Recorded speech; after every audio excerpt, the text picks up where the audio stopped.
ఉద్యమకారులకు ఇచ్చిన హామీలపై రాష్ట్ర ఆవిర్భావ వేడుకల్లో సీఎం రేవంత్ స్పష్టమైన ప్రకటన చేయకపోవడం దుర్మార్గం, శోచనీయమని విమర్శించారు తెలంగాణ రక్షణ సేన అధ్యక్షురాలు కవిత. దీనిపై జూలై 2న ఉప్పల్ భగాయత్లో అతిపెద్ద భూపోరాటం చేస్తామన్నారు. మరో మిలియన్ మార్చిను తలపించేలా ఈ ఉద్యమాన్ని నిర్వహిస్తామని, పార్టీలకు అతీతంగా అందరూ పాల్గొనాలని పిలుపునిచ్చారు.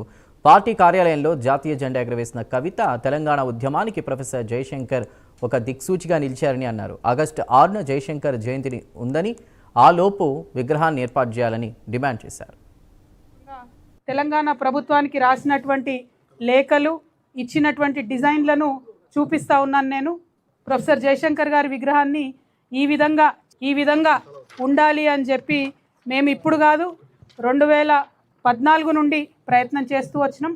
ఆనాటి ప్రభుత్వం పట్టించుకోలేదు. 2017లో ప్రత్యేకించి మున్సిపల్ శాఖకు ఉత్తర ప్రత్యుత్తరాలు జరిపి మరి ఈ ప్లేస్ను, ఈ ప్లాన్ను అన్నిటినీ కూడా ఇవ్వడం జరిగింది. ఇవాళ ఉన్నటువంటి ప్రభుత్వాన్ని మేము కోరేది ఏంటంటే, ప్రొఫెసర్ జయశంకర్ గారు ఇచ్చినటువంటి ఒక సైద్ధాంతిక పునాది మీదనే తెలంగాణ ఉద్యమం గట్టిగా వేళ్ళూనుకొని నిలబడ్డది.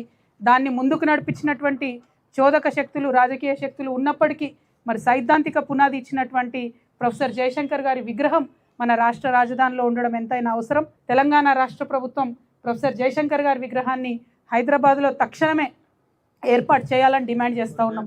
ఆగస్టు 6వ తారీఖు నాడు వారి జయంతి ఉంటుంది కాబట్టి ఆగస్టు 6వ తారీఖు లోపల విగ్రహ ఏర్పాటు కావాలి. మరి మున్సిపల్ శాఖ మంత్రి గారు, ముఖ్యమంత్రి గారు ఉన్నారు కాబట్టి నిన్ననే మా ప్రతినిధులు వెళ్ళి మున్సిపల్ శాఖకు ఈ లేఖ ఇచ్చి రావడం కూడా జరిగింది. దీన్ని ముఖ్యమంత్రి గారి పేషీలో ఉన్నటువంటి వారు గౌరవ ముఖ్యమంత్రి గారికి చూపించి త్వరగా నిర్ణయం చేసుకునే విధంగా ప్రయత్నం చేయాలని కూడా అధికారులను నేను కోరుతా ఉన్నాను. మేము అందుకనే తెలంగాణ రక్షణ సేన నుండి తెలంగాణ వ్యాప్తంగా ఉన్నటువంటి ఉద్యమకారుల పక్షాన మరొక తెలంగాణ ఉద్యమం చేయడానికి సిద్ధమవుతా ఉన్నాం.